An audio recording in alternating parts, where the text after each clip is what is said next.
Vamos abrir a Bíblia, irmãos, lá no livro de Êxodo, capítulo 33, versículo 12 em diante. Se puder baixar só um pouquinho só aqui o retorno do altar, bem pouquinho, viu, pastor Hélio? Êxodo capítulo 33, versículo 12 em diante. E o tema da mensagem dessa noite é a maravilhosa presença de Deus em nossas vidas. A maravilhosa presença de Deus em nossas vidas. Todos encontraram? Então acompanhe a leitura do texto sagrado, por favor. Disse Moisés ao Senhor: Tu me dizes, faze subir este povo, porém não me deste saber a quem hás de enviar comigo. Contudo disseste, conheço-te pelo teu nome, também achaste graça aos meus olhos. Agora, pois, se achei graça aos teus olhos, rogo-te que me faças saber neste momento o teu caminho, para que eu te conheça e ache graça aos teus olhos, e considera que esta nação é teu povo. Respondeu-lhe Deus: a minha presença irá contigo, e eu te darei descanso. Então lhe disse Moisés: se a tua presença não vai comigo, não nos faça subir deste lugar. Vamos orar, porque tem coisas maravilhosas de Deus para nossas vidas nessa noite. Oremos ao nosso Deus agora.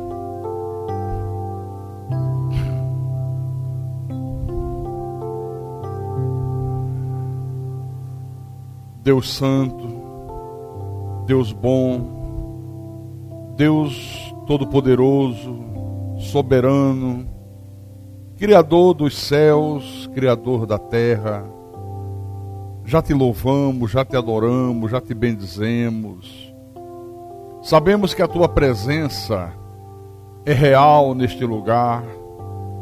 Sabemos que a tua presença é real em nossas vidas. E por isso, Senhor Deus, precisamos de ouvir a tua voz. Precisamos ser ensinados pelo Senhor. Porque é o Senhor que nos ensina, é o Senhor que nos guia, é o Senhor que nos admoesta, que nos exorta, é o Senhor que nos mostra os retos e santos caminhos pelos quais nós devemos andar. Não são os homens, não são os líderes espirituais, não são as religiões, é o Senhor. E o Senhor faz isso através da tua palavra. A tua palavra é a bússola que orienta a nossa caminhada. Então fala com a tua igreja nessa noite. Fala com os teus escolhidos, com os teus pequeninos, com as ovelhas do teu rebanho. Usa esse teu pastor, dando-me sabedoria, intrepidez, conhecimento cada vez mais profundo da tua palavra, porque a minha suficiência, ela vem de ti, meu Deus. Não é uma capacidade minha, não é uma capacidade da minha carne, não, é uma suficiência divina, e o Senhor sabe muito bem disso. Se não for ao Senhor, eu não poderia fazer nada, eu não saberia nada, eu não pregaria nada, eu não seria nada do que sou. Por isso eu te peço, usa-me, Senhor Jesus, cada vez mais em prol do teu reino, em prol da tua obra, em prol do teu povo, em prol da tua igreja, em prol das ovelhas que te pertencem. E que tudo que for falado aqui, nessa noite de quinta-feira, Senhor, que seja para a honra e glória do teu nome, e que seja para o amadurecimento espiritual daqueles que têm os seus nomes inscritos no livro da vida do Cordeiro, desde antes da fundação do mundo. Eu te peço em nome de Jesus, em nome do Senhor, e que todos que creem digam amém e amém. Diga graças a Deus. Então, meus irmãos amados, minhas irmãs em Cristo, nós vamos falar nessa noite da maravilhosa presença de Deus em nossas vidas. Eu queria que você prestasse muita atenção a isso, porque eu tenho visto que as pessoas confundem muito a onipresença de Deus com a manifestação da presença de Deus. Não se pode confundir. Uma coisa não tem nada a ver com a outra. Todos nós aqui sabemos que Deus é um Deus onipresente. Deus está em todos os lugares ao mesmo tempo. Mas nós não podemos dizer que Deus está se manifestando em todos os lugares. Nós não podemos afirmar aqui que Deus está manifestando a sua presença, está manifestando o seu poder na vida de todos os seres humanos. Não podemos afirmar isso. Ele é onipresente, mas a presença de Deus só se manifesta na vida do seu povo, na vida dos seus escolhidos, na vida dos seus eleitos. A igreja, irmãos, de Jesus Cristo, precisa urgentemente acordar para isso. Precisa urgentemente despertar para a necessidade imperiosa da igreja cultivar isso, a presença maravilhosa de Deus. Mas o que eu tenho visto é que aqueles que se dizem igreja, na sua maioria, querem muito a salvação, mas não querem o Salvador. Querem muito as bênçãos, mas não querem o abençoador. Você não vê isso também? Você não percebe isso aí fora? Eu percebo isso. Quero a salvação, mas não quero nada com o Salvador. Quero todas as bênçãos possíveis e imagináveis que Deus possa me conceder, mas eu não quero o abençoador. Por isso que não se vê mais hoje, como se era no passado, essa manifestação da presença de Deus de uma forma sobrenatural. Você vê que Moisés sabia, nesse texto aqui está mostrando, que a manifestação de Deus no meio do povo hebreu naquele tempo é que fazia com que aquele povo se diferenciasse de todos os outros povos da terra. Era a manifestação da presença de Deus. Não é diferente hoje, é a mesma coisa hoje. O que nos diferencia do mundo lá fora, o que nos diferencia de todos os povos, de todas as religiões dessa terra, o que é? A presença de Deus em nossas vidas. Amém? A presença de Deus. Você sabe que no passado, quando eu digo no passado, eu estou me referindo ao Velho Testamento, eu estou me referindo à igreja primitiva. A coisa mais importante que o povo buscava, você sabe o que era? A presença de Deus. A manifestação de Deus. A presença de Deus os guiando, os orientando, os conduzindo. A presença de Deus operando a vontade dele na vida do povo e através do povo. Era o que a igreja buscava, era o que as pessoas de Deus buscavam. Porque a presença de Deus é fundamental. A presença de Deus, ela afasta o medo, ela afasta o desespero, ela deixa você uma pessoa sem angústia. A presença de Deus afasta a tristeza. A presença de Deus nas nossas vidas, o mover sobrenatural de Deus, nos enche de alegria, nos enche de paz, nos enche de confiança. Olha como é importante isso. Mas não é a presença porque Deus está presente. Porque Ele está em todos os lugares, volto a dizer. Ele é onipresente, mas Ele não está se manifestando na vida de todas as pessoas. Ele não está se manifestando em todos os lugares. Ele apenas está presente. Quando eu falo que essa presença de Deus, que é imprescindível nas nossas vidas, eu estou falando da presença manifesta de Deus. Deus se manifestando em favor de nossas vidas, em nome do Senhor Jesus Cristo. Amém?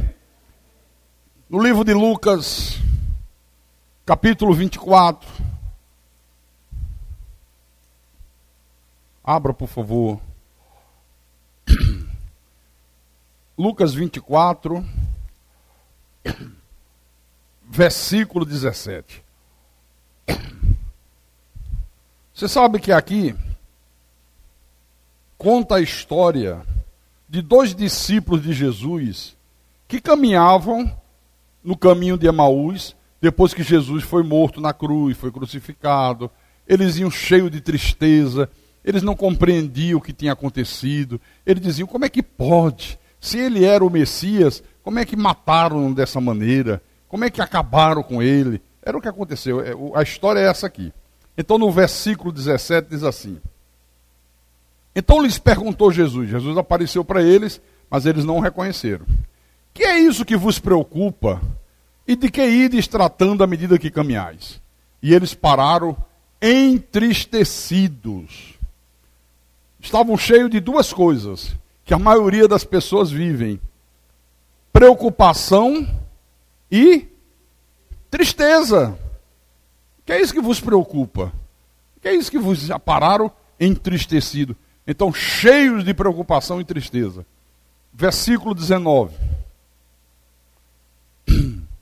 Um, porém, chamado Cleopa, respondeu: és o único, porventura, que, tendo estado em Jerusalém, ignoras as ocorrências desses últimos dias? Você vê, não reconheceram que era Jesus ressuscitado.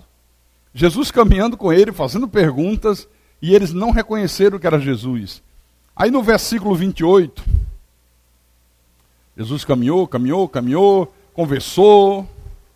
Quando se aproximavam da aldeia para onde iam, fez ele menção de passar adiante. Mas eles o constrangeram, dizendo: fica conosco, porque é tarde e o dia já declina. E entrou para ficar com eles. E aconteceu que, quando estavam à mesa, tomando ele o pão, abençoou, e tendo partido lhes deu. Então se lhe abriram os olhos e o reconheceram, mas ele desapareceu da presença deles. E disseram um ao outro: porventura, não nos ardia o coração quando ele pelo caminho nos falava, quando ele nos expunha as Escrituras? Você vê, quando eles reconheceram Jesus e perceberam que era uma manifestação sobrenatural de Deus, Jesus ressuscitado com eles, a preocupação saiu. Aquilo que afligia eles de preocupação deu lugar a uma tranquilidade absoluta. A tristeza saiu, deu lugar à alegria. Olha, não nos ardia o coração, aquela coisa boa, aquela coisa gostosa, não tirou a nossa preocupação. Você não percebeu que à medida que ele falava conosco, a preocupação foi desaparecendo, a tristeza foi indo embora, a alegria foi tomando conta da gente? A presença de Deus produz alegria na nossa vida. A alegria, irmãos, ela nos dá ânimo para viver. Você sabe que tem gente que é extremamente rica, que não sabe mais onde guardar dinheiro, tem casa, tem apartamento, tem fazenda, tem automóveis, tem iate, tem tudo que o dinheiro possa comprar, mas não tem paz. É uma pessoa preocupada, apesar de toda a riqueza, é uma pessoa que não tem alegria. Olha como a presença de Deus é mais importante do que qualquer bens materiais, porque a presença de Deus traz alegria. A presença de Deus faz você ter paz, faz você ter tranquilidade, faz você ser uma pessoa que fica no descanso de Deus, independente das circunstâncias. Você pode estar no meio de uma guerra, mas você tem paz dentro de você. Você tem tranquilidade. Você pode estar no maior vendaval do mundo, você tem descanso. Uma certa ocasião, Jesus pegou 5 pães e 2 peixinhos, multiplicou e alimentou uma multidão de quase 20.000 pessoas. Não faz nem 2 ou 3 cultos que nós falamos disso aqui, não foi isso? Vocês estão lembrados disso? Olha como a presença de Deus é importante. Se Deus estiver presente, irmãos, Ele vai suprir todas as tuas necessidades. Se Deus se fizer presente na tua vida, se Deus se manifestar em teu favor, nenhuma das tuas necessidades deixará de ser suprida. Por quê? Porque o Senhor pega o que você tem, por menor que seja, por mínimo que seja, e vai transformar aquilo em coisas boas. Jesus foi a um casamento, em Caná da Galileia, e lá ele realizou o primeiro milagre do seu ministério. Ele iniciou o seu ministério operando um milagre numa festa de casamento, transformando a água em vinho. Mas foi um vinho qualquer? Não foi o melhor vinho. O mestre de cerimônia disse: que vinho espetacular. Chamou o noivo e disse: vem cá. Normalmente se serve o melhor vinho, depois se serve o pior. Depois que a turma já encheu a cara, já ninguém está mais sabendo identificar se é bom, se é ruim, se é importado, se não é importado. Você fez o contrário. Você deixou o melhor vinho para o final da festa. Quer dizer, ele transformou água em vinho, mas não num vinho qualquer. Ele transformou no melhor vinho. Ele pode transformar, irmãos, a tua tristeza em alegria. Ele pode transformar o teu marido, que talvez seja um marido mau, perverso, intransigente, que não te respeita, que te magoa, no melhor marido que exista nessa terra. Deus pode pegar o teu filho, que está envolvido em drogas, que está vivendo com más companhia, que só te traz desgosto, e transformá-lo num filho maravilhoso. Deus pode pegar um pequeno negócio que você tem hoje, é pequenininho, a renda é pequena, mas ele pode transformar num grande negócio, num grande projeto de vida. Diga graças a Deus. Se Deus se fizer presente na tua vida, se Deus for a tua prioridade, Deus vai fazer coisas grandes e boas na tua vida, em nome do Senhor Jesus Cristo. Amém? Se Ele se fizer presente na tua vida, se Ele for a tua prioridade, porque se não for, pode esquecer, que não vai fazer não, querido. Abra, por favor, em Êxodo capítulo 5, quando Moisés foi ao Egito,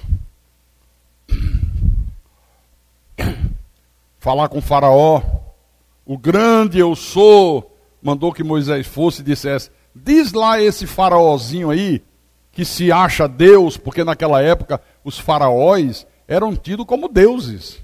Diga a ele que o eu sou mandou o povo sair de lá, ele libertar o meu povo. Vamos lá, capítulo 5, versículo 1 e 2.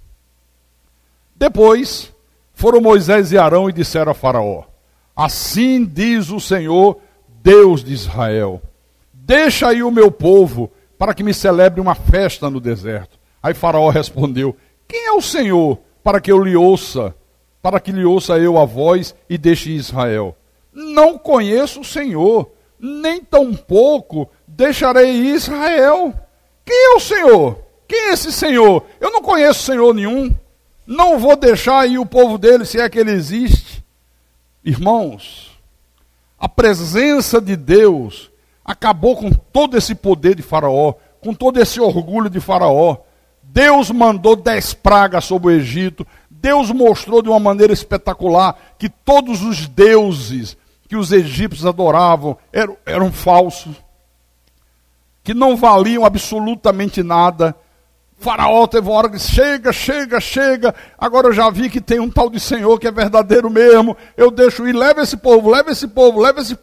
E o povo sai, vai em direção à terra prometida, Canaã, mas Deus diz: ainda não estou satisfeito, ainda quero dar uma lição a esse tal de Faraó, ainda quero mostrar para esse homem com quantos paus se faz uma jangada. E a Bíblia diz que Deus endurece o coração de Faraó, faz Faraó desistir de ter deixado o povo ir, e dizer: o que é que eu fiz? Que bobagem, que decisão estúpida que eu tomei. Não vou deixar esse povo ir embora não. 2 milhões de escravos, e eu estou me deixando eles irem.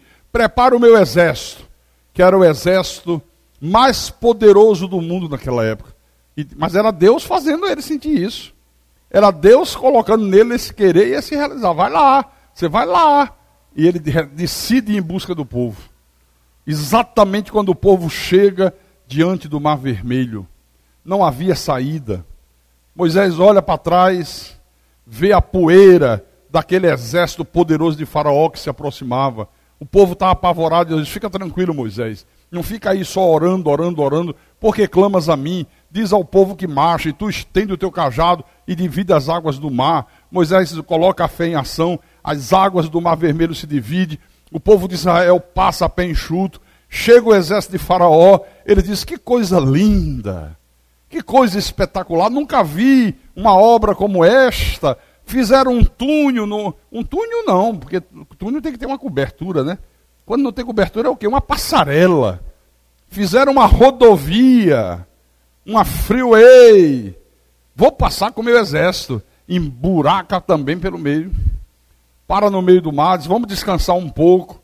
Amanhã a gente prossegue, porque nós estamos de cavalo, nós temos carruagem, nós alcançamos o povo com facilidade. O tempo necessário para o povo chegar no outro lado do mar. Quando eles acordam de manhã, que decide continuar a caminhada, eis que aquilo que era terra firme se transforma numa grande lama. E eles querem andar e se enterram na lama, e os cavalos se enterram na lama, e ninguém consegue andar. O que é que está acontecendo, o que é que não está acontecendo? E Deus disse, Moisés, estende outra vez o teu cajado, quer dizer, coloca a tua fé outra vez em ação. E quando Moisés o faz, as águas se fecham e destrói todo o exército de Faraó. Não ficou um único sobrevivente para contar a história. Você está vendo como a presença de Deus é espetacular, é importante. Agora, a presença de Deus não significa ausência de lutas. Não significa que você não vai ter mais inimigos pela frente. Não. Essa presença de Deus manifesta na tua vida significa que nenhuma luta vai te derrotar, que você vai vencer todas as tuas lutas, que nenhum inimigo vai prevalecer sobre você, você vai prevalecer sobre todos os teus inimigos. É isso que a presença de Deus significa. Luta todos nós teremos. Inimigos, não tem um dia que não se levante um contra nós. Isso aí faz parte da vida. Então, se a presença de Deus não se manifestar em nossas vidas, irmãos, vira o caos. As nossas vidas serão vidas vazias. Se a presença de Deus não se manifestar na igreja, os nossos cultos serão cultos sem vida. O nosso louvor, se não tiver a presença manifesta de Deus, vai ser um louvor sem unção. As pregações serão pregações mortas, pregações sem conteúdos, pregações sem nenhuma unção da parte de Deus. E aí o que é que acontece? O desânimo toma conta de tudo. Dá para você entender a importância que é a presença manifesta de Deus nas nossas vidas, a presença manifesta de Deus no nosso meio? Amém, irmãos? Êxodo, capítulo 13.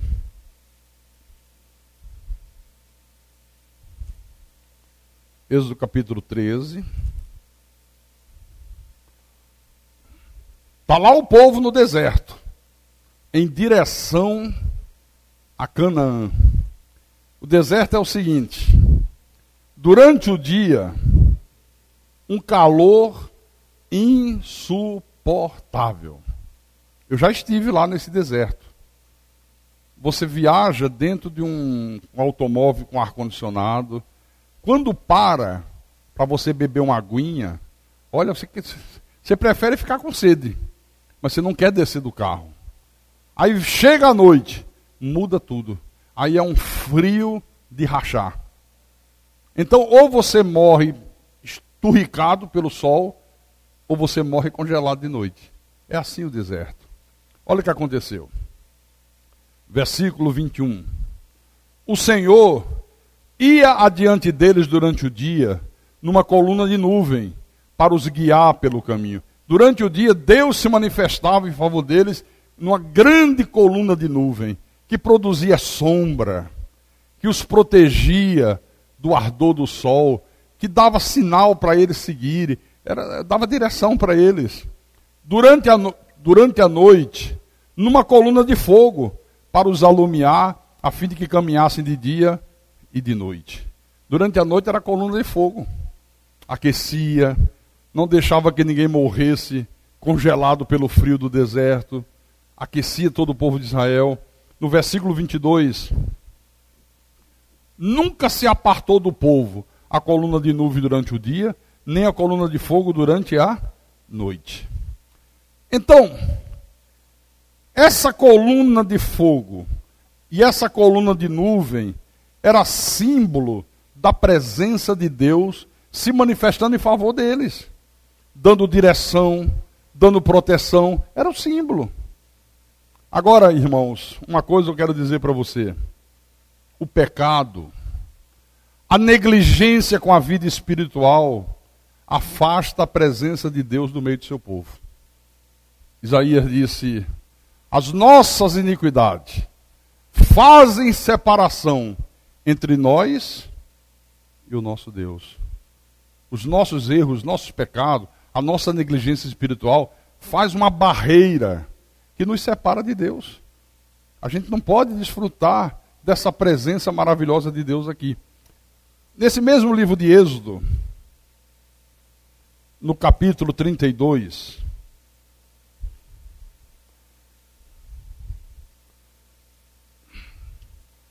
olha só, Moisés subiu por ordem de Deus para o Monte Sinai.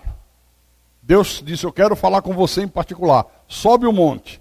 É quando Deus dá as tábuas da lei, né? Moisés ficou lá em cima quantos dias?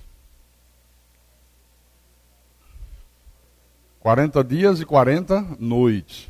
Muito bem. Vamos lá, versículo 1. Mas vendo o povo que Moisés tardava em descer do monte, acercou-se de Arão e lhe disse: levanta-te, faze-nos deuses que vão adiante de nós, pois quanto a este Moisés, o homem que nos tirou do Egito, não sabemos o que lhe terá sucedido. Aí Arão disse assim: tirai as argolas de ouro das orelhas de vossas mulheres, vossos filhos e vossas filhas, e trazei-me-as. Então todo o povo tirou das orelhas a argola e as trouxe a Arão. Este, recebendo-a das suas mãos, trabalhou o ouro com buril e fez dele um bezerro fundido. Então disseram: são estes, ó Israel, os teus deuses que te tiraram da terra do Egito. Arão, vendo isso, edificou um altar diante dele e, apregoando, disse: amanhã será festa ao Senhor. No dia seguinte, madrugaram e ofereceram holocaustos e trouxeram ofertas pacíficas, e o povo assentou-se para comer e beber e levantou-se para divertir-se. O povo ficou impaciente com a demora de Moisés, e a primeira coisa que eles fizeram, o que é que foi? Buscaram outros deuses. Cadê Moisés? Esse Moisés está demorando demais. Ô Arão, cria uns deuses aí para a gente. Porque esse Moisés que nos tirou, já não foi Deus que tirou, foi Moisés. Olha o que é que a impaciência faz. E o tal de Arão, irmão de Moisés, aceita a proposta do povo. Isso é que é mais intrigante. Ah, vocês querem outros deuses? Queremos. Pega o ouro de vocês aí, ouro à vontade, derrete no fogo, pega o buril e faz um bezerro de ouro. Está aí os deuses de vocês. O povo começa a adorar um bezerro. Dá para você imaginar o que é isso aqui? O povo se rebela contra Deus. Começa a comer, beber, se divertir. Olha, agora é que está maravilhoso, agora está bom, agora está legal. Agora Deus é esse bezerro aí. Tem gente que adora ter um Deus bezerro. Porque o Deus bezerro não fala, não incomoda, não cobra, não exorta, não determina nada. Cada um vive a vida ao seu bel prazer. Cada um faz o que quer e tem vontade. Não é assim que o mundo quer Deus. O mundo gosta de um Deus bezerro. Então, se rebelaram contra Deus, se desviaram do caminho, foram se curvar, irmão Geraldo, diante de um ídolo, diante de um bezerro de ouro. Sabe o que aconteceu? Deus disse: olha, pois a partir de agora não sou mais favorável a esse povo. Não me manifestarei mais em favor dessa gente aí. Aqui no capítulo 33, versículo 3, E é porque Deus matou uma porção de gente, viu? Morreu gente a dizer basta, por causa dessa desobediência aqui. Olha o versículo 3. Sobe para uma terra que manda leite e mel. Mandou, vocês sobem para Canaã. Vocês vão para uma terra que manda leite e mel. Eu não subirei no meio de ti, porque és povo de dura cerviz, para que não te consuma eu no caminho. A pior tragédia que pode acontecer ao povo de Deus, irmão, é Deus fazer isso aqui, ó. Não subirei com vocês. Vocês, a partir de agora, não podem contar comigo. A partir de agora, não vou me manifestar em favor de vocês. Então Deus disse que não ia com eles, eu vou me retirar, e se retirou. E se retirou. A coluna de nuvem que os guiava durante o dia, a coluna de fogo que iluminava-os durante a noite, sumiram. Os sinais visíveis da presença de Deus se manifestando em favor deles, desapareceu. Cadê a coluna de nuvem? Não tem. Agora é sol mesmo, meu irmão. Tome sol na muleira. À noite. Cadê a coluna de fogo? Coluna de fogo? Se vire. Agora é frio, meu irmão. Dá o teu jeito, porque senão você vai morrer de frio, mas não vai ter mais coluna de fogo nenhuma. Irmãos, isso é absolutamente terrível. Sabe por que é terrível? Vamos raciocinar. Paulo diz o seguinte: se Deus é por nós, quem será contra nós? Mas você já parou para pensar, se Deus não é por nós, como é que fica? Como é que fica? A gente só lembra do bom, né? Se Deus é por nós, quem será contra nós? Mas se Deus não for conosco, se Deus não for por mim, se Deus não for por você, você já parou para pensar como fica trágica a situação? Então isso é terrível, porque tem gente hoje incorrendo nos mesmos erros do povo hebreu nessa época. Essa que é a grande verdade. Quantos, na nossa igreja mesmo, uma igreja que tem o pleno conhecimento da verdade, uma igreja que serve a palavra sem mistura, o maná dos céus. Mas quantas são as pessoas que, mesmo estando aqui com a gente, deixa de ter fome de Deus e vai em busca dos banquetes que esse mundo oferece? Quantos? Não, ali tem uma comida que é mais light. Ali tem um pastor que... gente fina. O daqui não, o daqui é chato as pampas. Daqui pega no pé. Daqui faz umas pregações duras, que incomoda. Porque esse povo aqui fez, ó. Então aquele Deus que tinha feito milagres tremendos, aquele Deus que os libertou de 400 anos de escravidão no Egito, aquele Deus que se manifestou de uma forma extraordinária, abrindo as águas do Mar Vermelho, que destruiu todo o poderoso exército de Faraó, agora não estava mais com eles. Agora não se manifestava mais em favor deles. Quando o povo percebeu que a presença de Deus havia se ido, o povo se encheu de tristeza e amargura. Aqui no versículo 4 desse capítulo 33, ouvindo o povo estas más notícias, qual foram as más notícias? Deus não vai mais com vocês. Deus disse que nós vamos para Canaã. Nós vamos para a terra que manda leite e mel, mas Ele não vai mais conosco. Nos deixou entregues à nossa própria sorte. Ouvindo o povo essas más notícias, pôs-se a prantear, e nenhum deles se vestiu de atavios. Começou a chorar, um choro convulsivo. Olha, não existe nada pior na vida, meu irmão, do que você não poder contar com Deus. Olha, não posso contar com Deus, não posso contar mais com a manifestação de Deus em meu favor, porque, olha, uma coisa interessante, e eu quero que você entenda em nome de Jesus.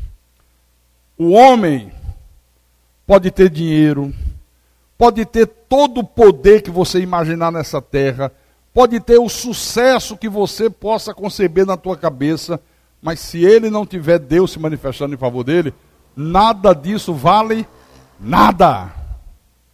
Nada. Talvez todo o dinheiro que ele ganhe e o torne um homem rico seja a causa da sua ruína. Seja a causa da destruição da família, da destruição do casamento. Então não vale nada sem Deus. Um movimento religioso pode ter milhões de adeptos, pode ter riqueza que não sabe mais onde guardar, pode ter templos luxuosos, pode possuir quantas emissoras de rádio quiser possuir, quantas emissoras de TV desejar, mas a pergunta é, apesar de milhões e milhões e milhões de seguidores, apesar de toda a pompa, toda a riqueza, todos os templos majestosos, Deus está com eles? Será que a glória de Deus está naquele lugar tão rico, tão poderoso? Será que está? Essa é a pergunta. Por isso, irmãos, nada neste mundo interessa para a gente se Deus não estiver presente. O meu sucesso não vai me interessar se Deus não estiver no meu sucesso. Não interessa. Nada nesse mundo nos interessa se Deus não estiver presente. Deus tem que estar presente em tudo da nossa vida, em nome de Jesus Cristo. Amém? O salmista, no Salmo 42, vai marcando aí na tua Bíblia. Salmo 42, versículo 1 e 2. Olha como fala e como sente uma pessoa que tem Deus como prioridade na sua vida. Ele diz assim: como suspira a coça pelas correntes das águas, assim por ti, ó Deus, suspira a minha alma. A minha alma tem sede de Deus, do Deus vivo. Quando irei e me verei perante a face de Deus? A minha alma tem sede de Deus. Antes de ter sede de água, água normal, H2O, a minha alma tem sede de Deus. Aleluia, está aqui, ó. Se você quer ver a presença de Deus se manifestando sempre em favor da tua vida, meu irmão, você tem que ter sede de Deus. E mais do que ter sede de Deus, você tem que ter a coragem de romper com tudo aquilo que nos afasta de Deus. O que está me afastando de Deus? O que está servindo de barreira entre eu e Deus? Então eu tenho que tirar isso da minha vida. Se você quer ver Deus se manifestando sempre em favor da tua vida. Lá no livro de Gênesis, capítulo 35,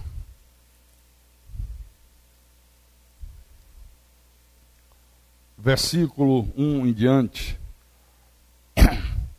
tem uma coisa aqui interessante. Gênesis capítulo 35, versículo 1 em diante. Disse Deus a Jacó: levanta-te, sobe a Betel e habita ali. Faze ali um altar ao Deus que te apareceu quando fugias da presença de Esaú, teu irmão. Então disse Jacó à sua família e a todos que com ele estavam: lançai fora os deuses estranhos que há no vosso meio, purificai-vos e mudai as vossas vestes. Levantemo-nos e subamos a Betel. Farei ali um altar que me respondeu no dia da minha angústia, ao Deus que me respondeu no dia da minha angústia e que me acompanhou no caminho por onde andei. Ele disse: olha, eu tenho que servir é aquele Deus que me socorreu no dia de angústia, quando grande era o meu desespero, quando eu não tinha esperança de salvação. Ele me salvou. Joguem fora todos os deuses que estiver no meio de vocês. Joguem tudo fora. Vamos fazer um altar ao Deus que me respondeu no dia da minha angústia. o Deus que tem me acompanhado por todo esse caminho por onde andei. Irmãos, nós devemos ter esse mesmo sentimento.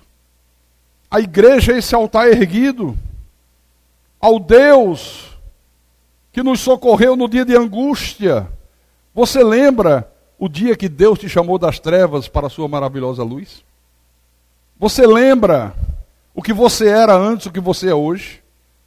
Você tem o sentimento de quantas coisas Deus tem te dado livramento ao longo da tua existência? Até os dias de hoje. É isso que Jacó aqui, ó. Tira tudo. Tira os amuletos. Brinco, essas coisas todas, eram amuletos. Como muita gente carrega hoje. Crucifixo, cruzinha, imagenzinha, medalha, fita do Senhor do Bonfim, sal ungido, óleo ungido, lenço ungido. Deus disse, olha, tira tudo isso do meio de vocês. Nada disso serve para nada. Nada, joga fora. O povo pegou tudo isso, entregou nas mãos de Jacó. Jacó foi lá perto de uma árvore, cavou, enterrou debaixo da árvore. Para que ninguém nunca mais pudesse encontrar. Agora, não basta apenas você se livrar daquilo que Deus abomina. Não basta apenas você se livrar daquilo que está servindo de empecilho entre você e Deus. Não, é preciso que além de você se livrar daquilo que Deus abomina, você passe a desejar ardentemente ver Deus se manifestando em favor da tua vida. Você tem que ter esse desejo. Você tem que ter essa vontade ardente. Aqui em Êxodo, capítulo 33, versículo 7. Vamos lá. Êxodo, capítulo 33, versículo 7.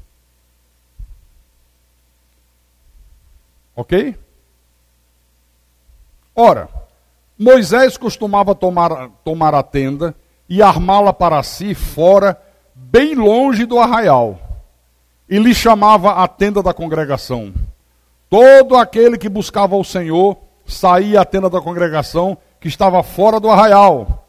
Quer dizer, Moisés, ele desejava ardentemente que Deus voltasse a se manifestar em favor do povo. Esse era o desejo dele.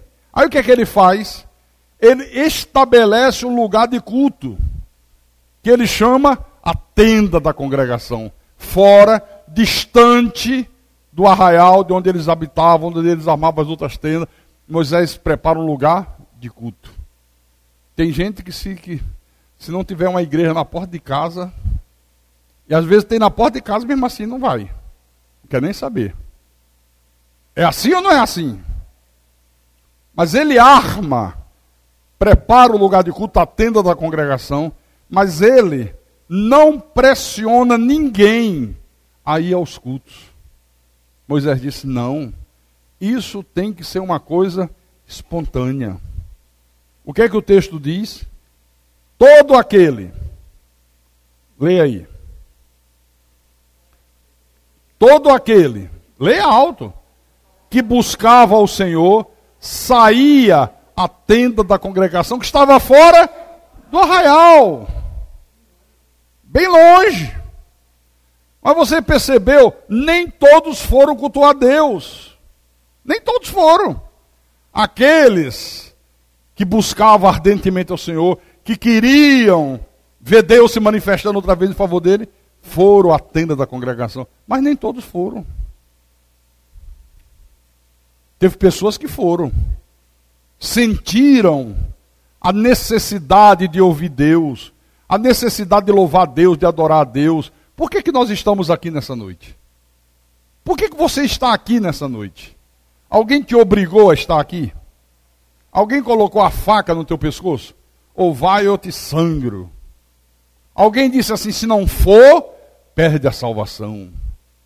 Alguém disse para você, olha, é melhor você ir, viu? Porque senão o demônio volta com mais 7. Não. todos nós, espero que todos estejam assim, estamos aqui porque sentimos aqui dentro uma necessidade imperiosa de ouvir o que Deus vai falar conosco, uma necessidade de louvar a Deus, de adorar a Deus. Isso nos faz bem, isso nos enche de alegria, de regozijo, isso nos enche de paz, isso tira da nossa vida todos os temores, todas as preocupações, todas as tristezas, todas as ansiedades. Então observe que eles não cultuaram a Deus, cada um na sua própria tenda.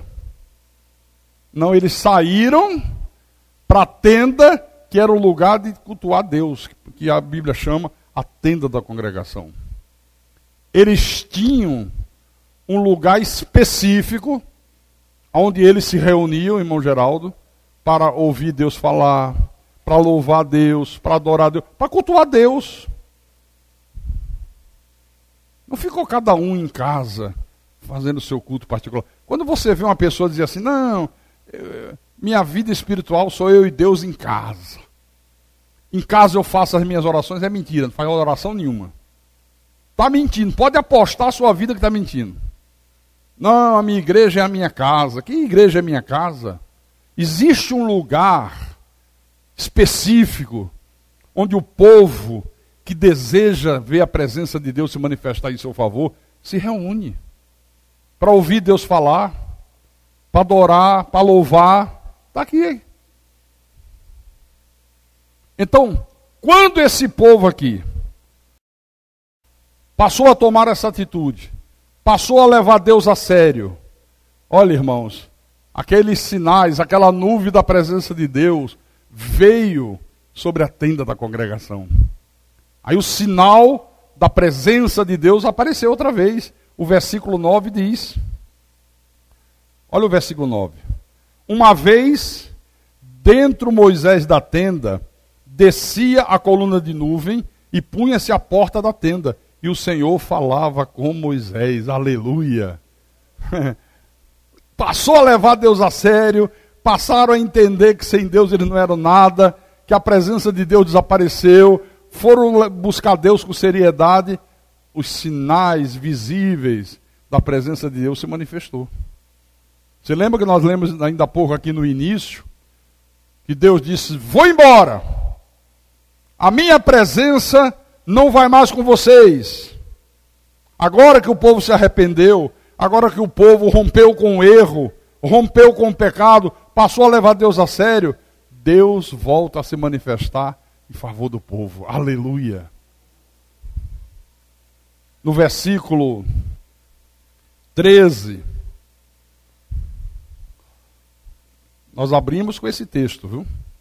Agora, pois, diz Moisés, se achei graça aos teus olhos, rogo-te que me faças saber neste momento o teu caminho, para que eu te conheça e ache graça aos teus olhos, e considera que esta nação é teu povo.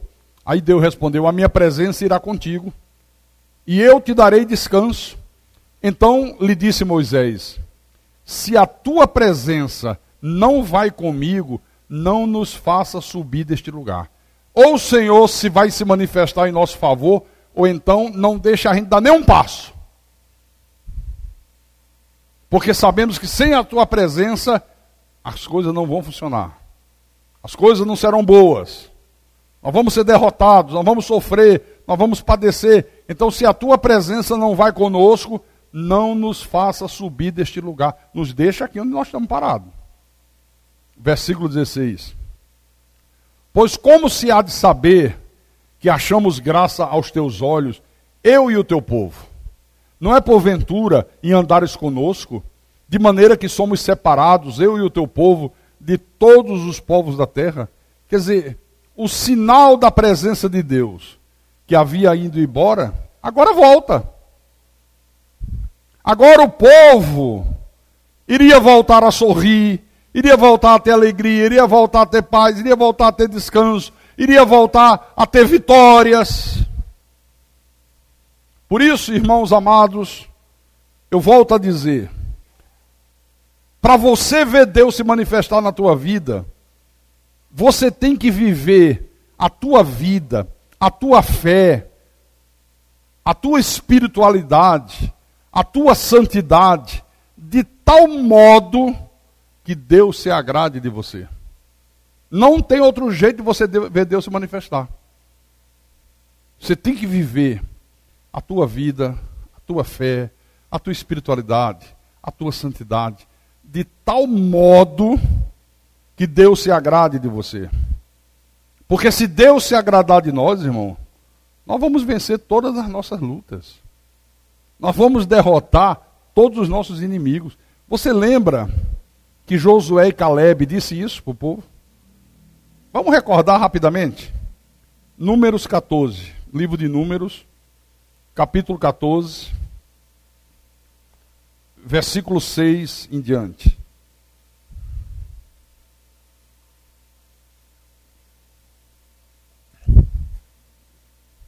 Pronto?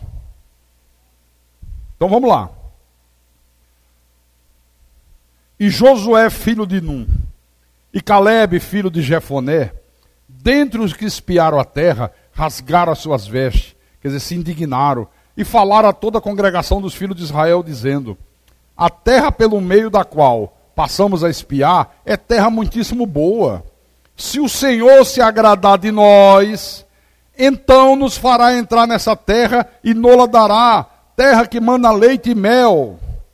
Tão somente faça uma corrente de 12 sextas-feiras. Tão somente faça uma romaria ao túmulo do Padre Cícero. É isso que está na Bíblia? Tão somente faça um sacrifício, ande 300 quilômetros a pé de Fortaleza a Canidé, né, São Francisco. É isso que está escrito? Tão somente mande R$900 para o Silas Malafaia e para o Mike Murdock. Que Deus vai fazer você entrar na terra. Vai nessa. Não. Tão somente não sejais rebeldes contra o Senhor e não temais o povo dessa terra, porquanto como pão os podemos devorar. Retirou-se deles o seu amparo. O Senhor é conosco. Não os temais. Se tão somente o Senhor se agradar da gente, se nós não formos rebeldes, deixa eu fazer uma pergunta. Sinceramente, você acha que Deus tem se agradado de você? Será que Deus tem se agradado de mim?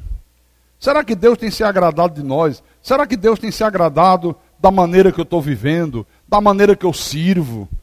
Será que Deus tem se agradado de você como marido? Você é marido que está aqui nessa noite. Pensa aí. Deus tem se agradado de você como marido? Ou você pensa que Deus não vê como é que você age com a tua mulher? Como é que você trata a tua esposa? Como é que você procede quando está fora desse santuário aqui? Será que Ele tem se agradado? Ele tem se agradado de você como esposa? Como é que você é como esposa? Ele tem se agradado de você como pai, como mãe? Como é que você educa teus filhos? Como é que você trata teus filhos? Com amor, com carinho, com paciência? Ou na ignorância, no bufetão, palavrão para lá, palavrão para cá? Será que Deus tem se agradado de você como avô, como avó? Será que Deus tem se agradado de você como membro do corpo de Cristo? Será que Deus tem se agradado daquilo que nós assistimos na televisão? O que você assiste na televisão? O que você assiste? Será que Deus tem se agradado do que você assiste? Será que Deus tem se agradado das minhas amizades, das tuas amizades? Com quem você se relaciona? Quem são as pessoas que fazem parte do teu círculo de amizade? Quem são as pessoas que frequentam a tua casa? Será que Deus tem se agradado disso? Moça desta igreja, rapaz desta igreja, solteiros desta igreja, será que Deus tem se agradado do teu namoro? Como é o teu namoro? É um namoro limpo, decente, ou é um namoro imoral? Não, pastor, o negócio é o seguinte, pastor. A gente se respeita muito. Ele já pegou em tudo. Ele tem que conhecer, né, pastor? Tem que conhecer as estradas, né? As curvas da estrada de Santos. Mas não chegou em Santos ainda. Santos eu não deixei ele chegar ainda. Está devagar, está quase lá. Está quase lá. Conhecendo as curvas da estrada de Santos, meu irmão. Será que Deus tem se agradado da sua dedicação à obra dele?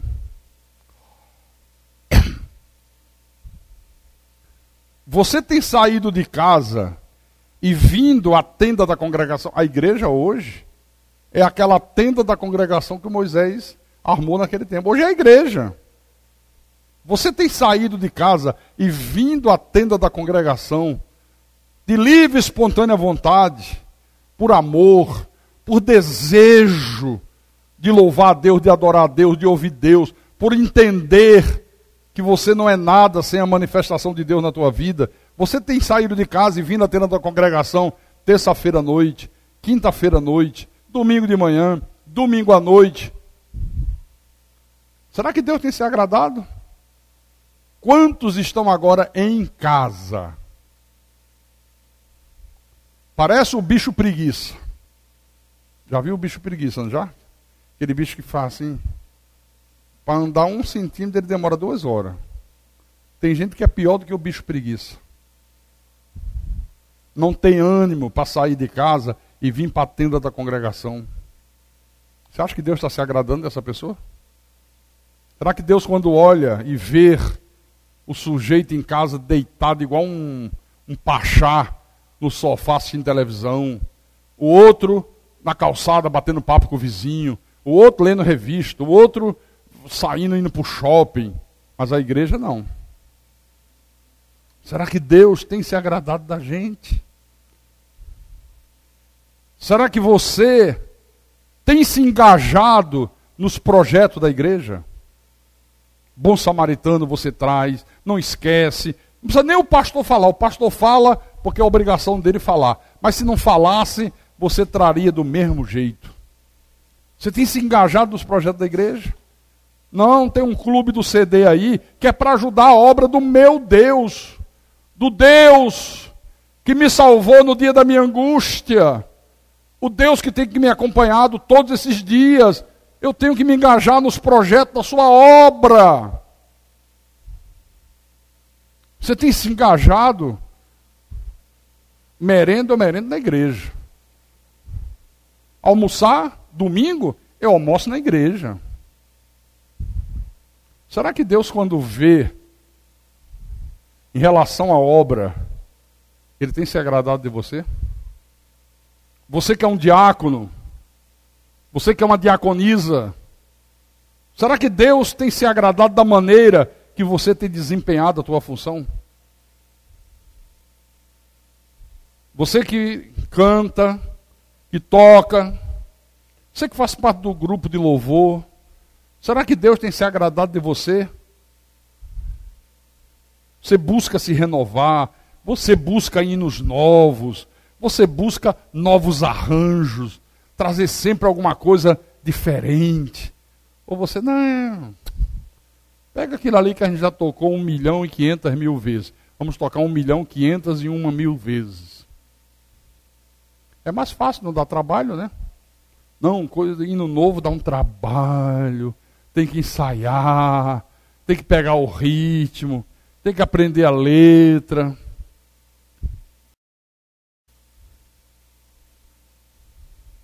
Será que Deus tem se agradado? Porque se Deus não se agrada de você, Ele diz, olha, não vou mais contigo. A minha presença não será mais manifesta em teu favor. Irmãos, isso é muito grave. Porque nada pode substituir a presença de Deus em tua vida, nem na minha vida, nem na vida de ninguém. Sem a presença de Deus se manifestando em nosso favor, nós não somos nada. Nós não podemos nada. Nada. Quem é que disse isso? Jesus. No livro de João, capítulo 15,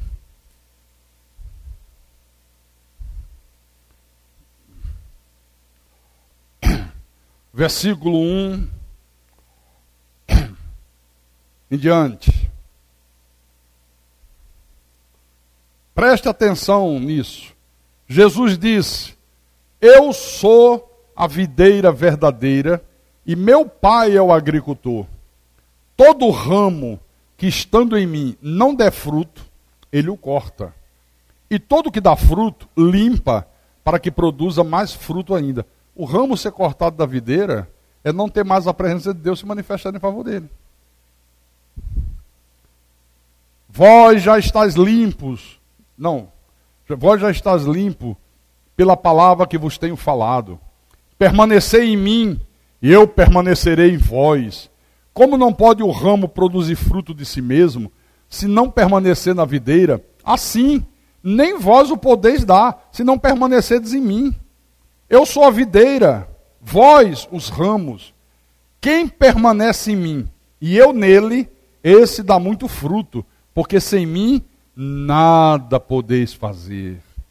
Se alguém não permanecer em mim, será lançado fora, a semelhança do ramo e secará, e o apanham, lançam no fogo e o queimam.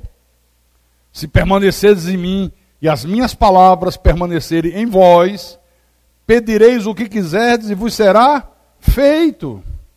Porque sem mim, nada podeis fazer. Não é que a pessoa vai ficar engessada. Não pode trabalhar, não pode ganhar dinheiro. Não é isso que ele está dizendo aqui, não. Ele está dizendo, sem mim, você não pode por si mesmo produzir paz. Sem mim, você não pode multiplicar pães e peixes. Sem mim, você não pode fazer uma tempestade se acalmar. Sem mim, você não pode ser salvo. Sem mim, você não pode ser livre. Porque ele disse, se o Filho vos libertar, verdadeiramente sereis livre. Sem mim, vocês não podem derrubar muralhas. Você não pode sair ileso de uma cova dos leões. Você não pode sair ileso de uma fornalha 7 vezes acesa. Trabalhar? Pode. Ganhar dinheiro? Pode. Ter casa? Pode. Fama? Pode. Mas o problema, sabe qual é? É que quando você necessitar de ter paz, você não terá paz. O problema é que quando vier uma crise, que você tiver só 2 pães e 5 peixinhos, não vai ter quem multiplique. Você vai à bancarrota. O problema é quando vier aquelas grandes tempestades da vida. Quantas tempestades vêm sobre as nossas vidas? Jesus disse, sem mim, você não pode acalmar a tempestade não, garoto. A tempestade vai te causar danos. Vai causar prejuízos. Você vai sofrer na tempestade. Sem mim, você não pode ser livre. Livre do pecado, livre dos vícios, livre de tudo que não presta nesse mundo. Sem mim, na hora que surgir uma muralha no teu caminho, impedindo a tua caminhada, impedindo o teu sucesso, você não vai poder derrubar essa muralha. Você pode ser rico, ter dinheiro, ter fama, ter poder, ter sucesso, ser uma pessoa influente na sociedade, mas vai chegar um dia que alguém pode te jogar numa cova de leões. Sem mim, nada podeis fazer. Você vai virar comida de leão. Se te jogarem numa fornalha 7 vezes acesa, sem mim, nada poderás fazer. Você vai virar churrasquinho humano, tostado. É isso que ele está dizendo aqui. Sem mim, nada podeis fazer. Amém? Por isso, nós devemos levar a sério Deus, levar a sério a igreja, levar a sério a vida espiritual, porque sem a presença de Deus, nós não podemos fazer nada. Nada. Podemos fazer aquilo que todo mundo faz. Até os filhos do diabo fazem. Filho do diabo trabalha, tem filho do diabo que ganha dinheiro às pampas, rico que não sabe onde guardar dinheiro. Oh. Mas o problema não é esse, o problema é na hora das grandes lutas da vida. Às vezes, sem mim, nada podeis fazer. Nada podeis fazer. Amém? E quem tem ouvidos, que ouça o que o Espírito de Jesus falou com a igreja nessa noite. Em nome do Senhor e para a glória do Deus Todo-Poderoso.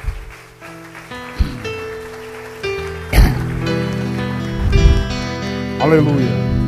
Fique de pé, por favor. Feche teus olhos.